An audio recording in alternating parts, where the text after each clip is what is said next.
The following presentation is for informational purposes only and is not intended to diagnose, treat, or cure your condition, or to be a substitute for advice from your physician or other healthcare professional.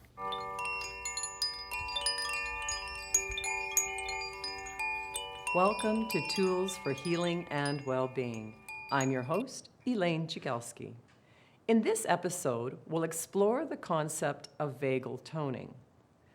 The vagus nerve is the 10th cranial nerve, and although we refer to the vagus nerve as singular, it's actually a pair of nerves that emerge from the left and right side of the medulla oblongata portion of the brainstem.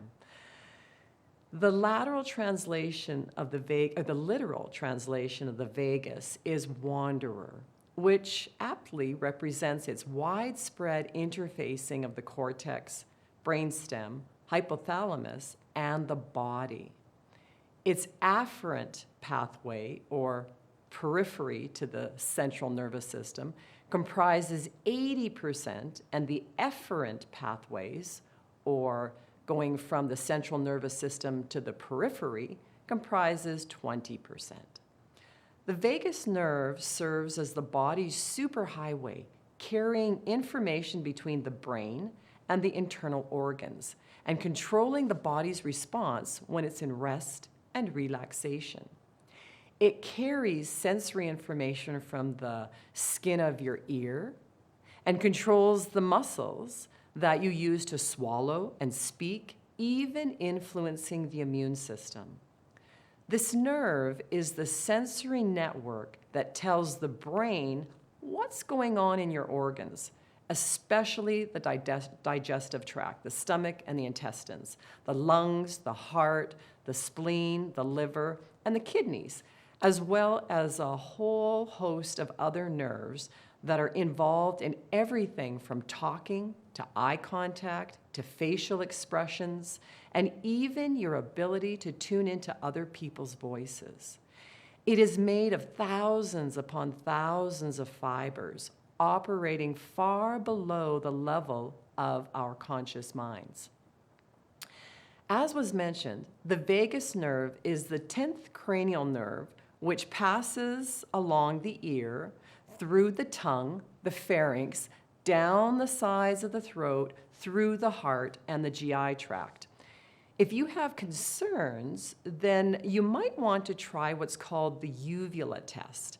And what that is, or what that entails, is that maybe with your phone or a mirror, so you can put it on self-photo mode, you would open your mouth wide, say "ah," just like the doctors used to do way back in the day, and then check what that little uvula does, that little organ that hangs at the back of your throat. If it moves more to the right or the left, rather than staying central, it may signal that your vagus nerve needs some toning, that it needs some attention. So the vagus nerve controls many involuntary body functions, including heart rate.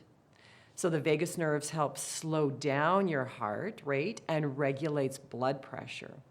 Breathing, it influences the respiratory rate and helps control the muscles involved in breathing. Also, it has a role in digestion. So the vagus nerve stimulates digestive organs and aids in peristalsis, which is the movement of food through the digestive system. Inflammation, it has an anti-inflammatory function by signaling the release of neurotransmitters like acetylcholine, which reduces inflammation. It also plays a role in mood and stress regulation. The vagus nerve is also connected to mental health, influencing the production of neurotransmitters like serotonin, which can help make you more resilient to stress.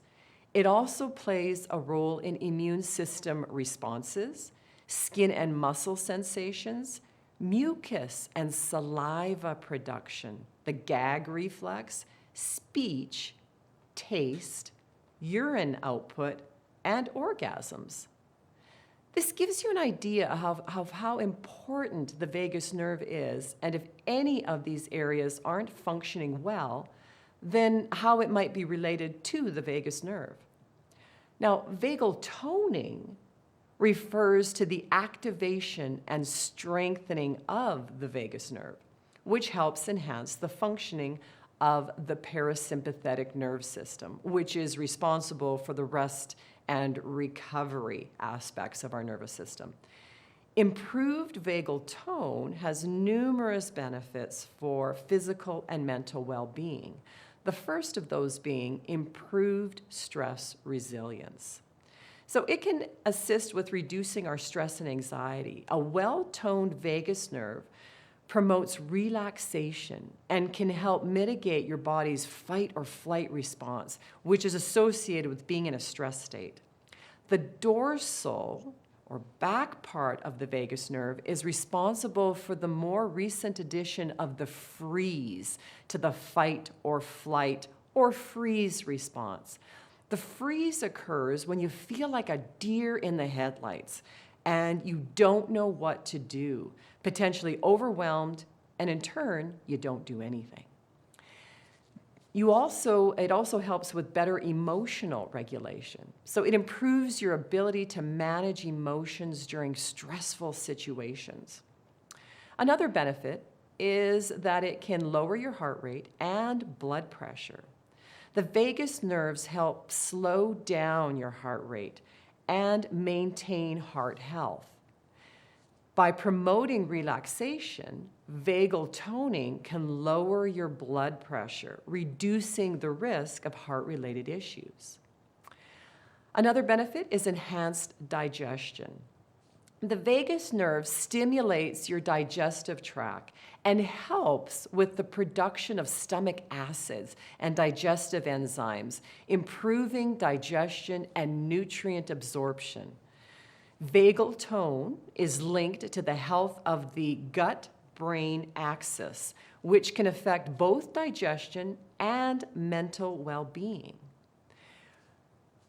It also has anti-inflammatory effects. So the vagus nerve can help systemic inflammation by releasing neurotransmitters that reduce inflammatory response in your body, which may help prevent chronic conditions like arthritis or cardiovascular disease.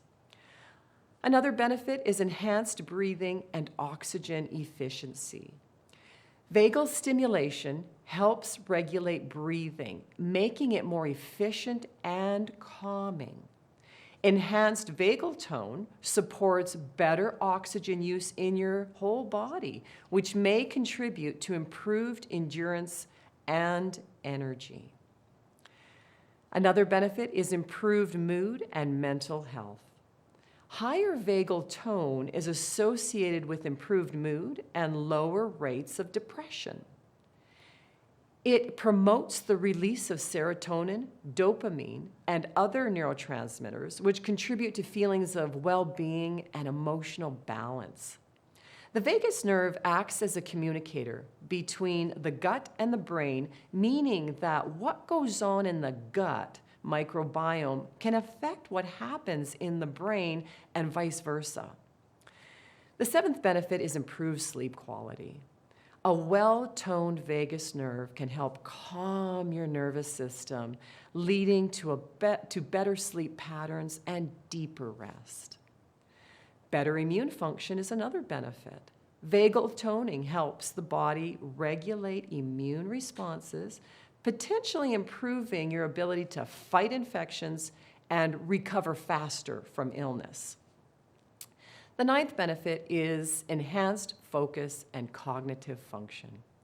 Vagal tone improves your focus and cognitive performance by promoting calm, sustained attention. It has been linked to better memory function, likely due to improved regulation of stress hormones. Now, some common techniques to improve vagal tone include deep, slow breathing, especially diaphragmatic or belly breathing. Meditation and mindfulness practices also helps enhance vagal tone. Cold exposure, so cold showers or even just splashing cold water on the face can improve vagal tone. Exercises like yoga or gentle stretching, anything along those lines also helps to provide or improve vagal tone. Anything that creates a vibration, so humming, chanting, singing, sighing, or if you're familiar with the ujjayi breath, which is just that the rushing of the breath, vibrating that vagal tone of the part that passes along the throat. So these engage the muscles around the vocal cords, stimulating the vagus nerve. Social connection is another way that positively interacts with the vagus nerve to help improve vagal tone. Acupuncture and certain types of massage can also be useful for improving vagal tone. So we're going to take a look at some simple vagus nerve stimulation exercises that can be done anywhere and at any time to help you feel calmer and assist in getting your body into a state of healing and rejuvenation.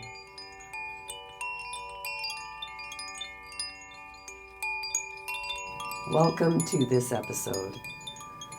If you wouldn't mind introducing yourself. Absolutely. My name is Nancy Perkis. I've been in Lethbridge for about 22 years. I'm married with 3 children, including a set of twins, involved in a variety of things, including fitness and the outdoors. We love to camp. We love our pets. I have a horse, and I'm happy to be here today. Wonderful. And you're from Lethbridge? 22 years in Lethbridge, from Montreal originally. Okay. All right.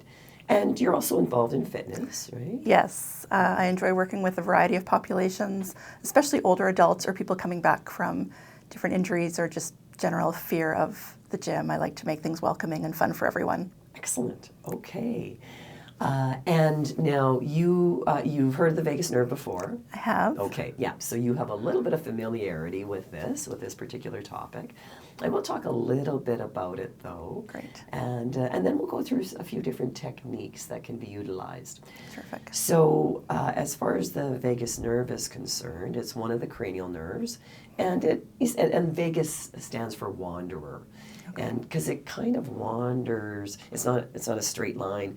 It kind of wanders through a certain portion of the body, and so it runs down from the cranium along. Kind of if we traced it, we traced it down this way, and then down through the body. Again, okay. Those are kind of straight lines. It's not quite how it goes, but it affects so many different functions within the body. So everything from eye movement to, or certain eye movements, swallowing, yawning, sighing, and then getting into cardiac things and breathing and even digestion, things associated with the gut. So it is associated with, as was mentioned, so many functions within the body. And so there's something called vagal tone. Are you familiar with vagal tone at all? No. No, not exactly. No. So with vagal tone, what that means is just where that nerve is in what might be considered a healthy frequency or a healthy functioning, and so vagal tone. And so some of the different ways of stimulating it are in order to help with creating a better vagal tone. Okay. And often, and stimulating that vagus nerve helps a person function more so in the parasympathetic nervous system, okay. which is our rest and digest, great. Versus the sympathetic nervous system, which is the stress okay. mode, fight or flight. Sounds great. So, and you're sitting here, so again, you might not be in a position where it's like, oh my gosh, I'm really stressed, or unless this is really stressful. But just as a gauge for yourself, if 0 is really relaxed and 10 is almost a panic attack, very, very, very stressed. Okay. Where are you at the moment? I would say 5. Okay, great. Yeah. Okay, good. So just keep that in mind, okay. or we'll set it off to the side. Okay. All right, perfect. Okay, so, and now, typically, like I said, I'm going to talk you through a number of different techniques okay. typically a person wouldn't do these all in one sitting. Okay. Okay, because there might be overstimulation. Right. But for the purposes of this demonstration, then we're going to do a number, but we'll go at it slowly. Sounds good. And we'll kind of break it up a little bit, right? Kind Perfect. of doing this and then that. So, however, if for any reason you start to experience any sort of discomfort versus, oh no, this feels good, let me know. Because then maybe it's suggesting that, no, that's good. We've done a lot of techniques and your body's going, hey, we're good for now. All right? Okay. Great. So the first ones we're going to start off with, or we'll kind of, like I said, we'll go back and forth a little bit, because there's a number of ways to do this. And we're only going to touch on a handful that a person's able to do while they're seated, right? And you can do anytime, anywhere, essentially. Great. And so the first ones are manual stimulation. And so one of them just involves, if you find just in the upper part of your ear, there's that ridge, and if you just go above, so with your finger, you just go above, and you're just going to kind of circle. You're just going, and then you can do both ears if you like. So you're just going to circle gently around, right? So your ear is actually moving, right? You're actually moving your ear. Now, there doesn't have to be a lot of pressure. Okay. Just a little bit. So it shouldn't be painful. Shouldn't be uncomfortable. Okay. But you do want to feel a little bit. And then the other direction, just kind of move around the other direction. Now, if a person happens to have really long fingernails, then doing their best not to dig into their ear. Sounds good. Okay, great.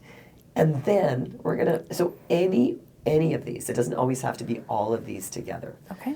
Another version of that, still looking at that vagal nerve stimulation, is to take the finger, and you can actually, it's almost like you make little connections between your finger and your thumb, but stick the finger into the lower part of the lobe and then join it with the thumb behind. Okay. And you're actually going to circle your ears. So you're kind of around. picking up the cartilage. Yeah. Okay. Yeah. So just a gentle pinch. Okay. And then moving it around.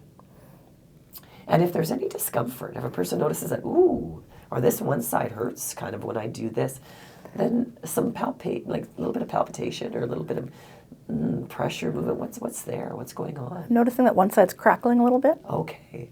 Yeah, and it may be related. It may be something else going on, but good to notice things. Yeah. Let's switch directions. Yeah, as far as what's going on, one area a little bit tighter, and like you said, maybe more crackling. Yeah.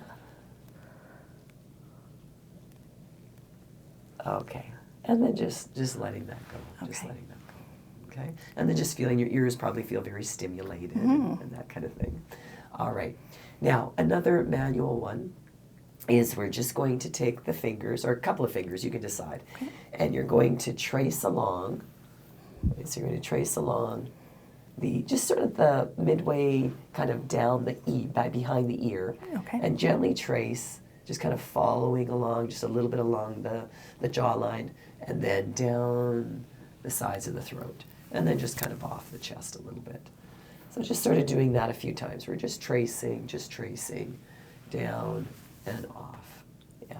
So just a few more times. And it's just a gentle pressure. And once again, if a person notices anything, it might be good to do a little bit of like, oh, I'm just going to stimulate that a bit. Let's see if that gets better. I find that quite relaxing through the neck area. Good. Excellent. Yeah, it often is, and so that's great if that's the case. And let's go one more time. Perfect. Great. All right. Okay. And as we go along, you might gauge as far as, well, how's that feeling so far, right? Yeah. And like you said, just as far as in the moment that felt relaxing through the neck. All right. Cold application can be very beneficial for the vagus nerve. Okay. And so even something like splashing cold, you're looking around going, oh no, we're going to splash some water. So even splashing cold water on the face, or on the throat. All right. So this is just a cold pack. A person could use any kind of cold pack that they like, and so we've just got this wrapped in a little bit of a towel, and so you're just going to place this along one side of your throat. Okay. Okay. And we're going to hold it for about 15 seconds. Okay. Okay. So just hold it there on the one side. So all you're doing is just holding this cold pack on the side of your throat. Now, of course, if you experience any kind of discomfort or anything like that that doesn't feel right, then feel free to move it away. But you're just holding that there. And it's very simple. I mean, a person can do as long as they have something cold, ice cubes wrapped in something, whatever it might be, then great. Okay, then you're just going to switch to the other side. Okay. So just holding just along the throat as best as you can fit that big block. Right. That big cold block. And so, again, and you're just breathing and holding the block there. Right? And then you would typically go back again to the other side. But since we're doing so many in a row, we're just going to do the one per side. So if you had a larger soft ice pack, you wouldn't do both sides at the same time necessarily? You could. You could. Okay. Yeah. But again, gauge how that feels. Right. Gauge how that feels. Like, ooh, that's okay. So you can probably remove that. Okay. Wonderful. All right. And how did it feel with the cool? Interesting. I'm not sure. Not unpleasant. Okay. Yeah. I'm not sure what it did at this point, but right, to have the cold, because often the cold is, unless you've been working out or something, it's like, oh, that feels nice Right. with the cool, but just because. It's like, I don't know, do I like that? Okay, chances are your vagus nerve did. All right. So now we're going to work with, so if it's available for your shoulders, if that feels okay, you're going to clasp your hands and you're going to place it behind your head. Okay. With your thumbs kind of on the base of your skull. Okay. All right? Just as best as you can. You are then going to, now you can have your eyes open, you can have them closed, it's whatever works for you. I'm going to talk you through this. Okay. Your head is not going to move. Okay. You are then going to take your eyeballs as far to the right as you can. As far over to the right, and you are going to hold it there until you feel the inclination to yawn, to swallow, or to sigh. When that occurs, feel free then to take your eyeballs all the way over to the left, again, until you feel the inclination to yawn, to swallow, or to sigh. And then you can bring them back to center. And you can let your hands down and open your eyes. Great, okay. So, now, for an individual who maybe tries that and their eyeballs are to one side and they're like, I don't feel the inclination to yawn, to swallow, to sigh. It's okay. Switch over to the other side, hold it there for a while. It just means that the vagal nerve could definitely use some toning, some stimulation, something's happening. And of course, with anything, I mean, if there's anything really serious going on, then see a medical practitioner. But for our purposes, holding to one side doesn't happen. Just then see if over a few repetitions or a couple of days, does that improve? Does that inclination arrive to, like I said, yawn, swallow, or sigh? Okay. Another technique is deep breathing. So diaphragmatic breathing. Okay. And we'll just do a bit of this. We've covered this in some of the other episodes. And with this, we will also incorporate a little bit of the actual, any kind of stimulation, vibration of the throat can help work with the vagus nerve. So we're going to kind of combo this up. And we're going to work with physiological sighs, all right? So with this, you're going to take a deep breath with that nice, deep as you feel you can, deep diaphragmatic breath. And then when it feels like you're full, you're actually going to take another sip, and then you're going to exhale on a sigh, a moan, a tone. I know it feels awkward for people to make a noise, but do your best to make a noise, right? And like I said, whether it's that ujjayi type breath, if a person's familiar with that, where the air is just rushing against the vocal cords. So go ahead. Take a deep breath. And the inhales through the nose, both the inhale and the top of. Yeah, if you can, unless there's or if there's any congestion issues, And then of course with the benefits of the nose breathing, we're producing the nitric oxide more so, and then that helps with fascial tissue and all those kind of things. All right, so here I'll talk you through this. So deep breath in, extra sip, and then exhale on something. Good, and then do it again. Okay, deep breath in, take a sip, And then exhale on something audible. And if you can, make it longer than the inhalation process took. So as long as you can. Nice. And one more time. Deep breath in. Extra sip. And out on something audible. Wonderful. Okay. And then how did that one feel? Good. Strange, but good. Yeah. Which part of it was strange? Strange on camera. Okay. Yeah. Right. Again, to make the Yes. to make the sound, to make the tone. Exactly. And hard to get that little extra sip after a deep breath. Which is good, because that identifies that you've taken a really nice deep breath, right? Yeah. Okay, That great. felt good, very relaxing. Good.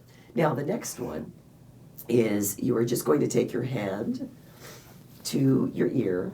You're going to pull your head towards your shoulder, and then take your eyeballs to the same side as the elbow.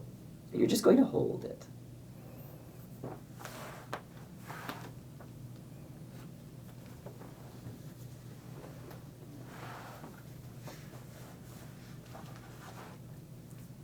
Good. And we hold for anywhere from 15 to 30 seconds. So that's at least 15. Now release. Good. Now we're going to do the other side. So I'm going to take the other hand, take it over, and then, pull that ear toward the shoulder. It's a gentle pressure. None of this should feel as if you're straining your neck, but you want to feel a bit of a pull. Okay. And then you're going to take those eyeballs, and they're just holding. And if anybody experiences any sort of dizziness or anything, if their eyes are open, and by taking their eyes that extremely to the side, then doing it closed might help. Good. That's about 15 seconds or so. Okay. Now we're going to add on to that one. So that one, again, on its own, great technique. Okay. This is another version of that. So we're going to go back to the other side. Now this time, you're just going to take that head over, or that hand over. Okay. And then take your arm over and pull your rib cage forward a bit. It's almost to allow yourself to get you got it. All right, and release. Of course, you would do the other side, you would hold that longer, but we've done so many. Okay. But that's just another example. Okay. So how was all of that? Those are just a handful of different techniques that are fairly easy, hopefully. Yeah, good. I found a few things. Like this, like I said, was very relaxing. The breathing was fun to do. And then definitely with the hand on my head, I felt more of the yawning triggering than when the eyes were just closed, and it was maybe slight, but with the extra pressure or movement, it helped to accelerate that. Okay, wonderful. Well, and if you were to do just to do a quick check-in again, 0 to 10, did you notice any difference at all at this point? I would say probably 3. Okay, all right. Yeah, because it wasn't super high. Your number wasn't super high to begin Right. with. But even a little bit of a difference, fantastic. Yeah, Well, very thank you nice. so much Thank you. For being willing to take part in this. Oh, you're very welcome. I appreciate being here.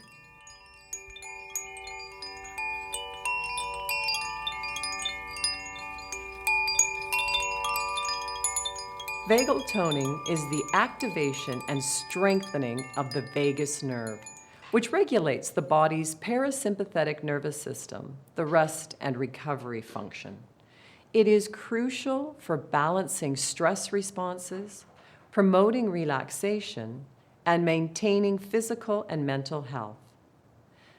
As a recap, some of the key benefits are reduced stress and anxiety as it calms your nervous system, enhancing emotional regulation.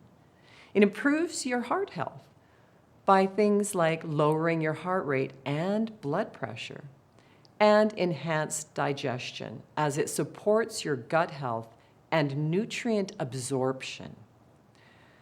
It also has anti-inflammatory effects where it helps control inflammation, reducing chronic disease risk. Better mental health as it can boost your mood and reduce depression. A strong vagal tone also helps improve sleep quality. It promotes deeper, more restorative sleep. and it enhances your immune function and resilience. Some of the ways that vagal toning can be improved is through breathing exercises, meditation, cold exposure, and social connections. Even with a few minutes a day, you can begin to use the simple exercises demonstrated to potentially put your body into a state of healing, rejuvenation, and overall well-being.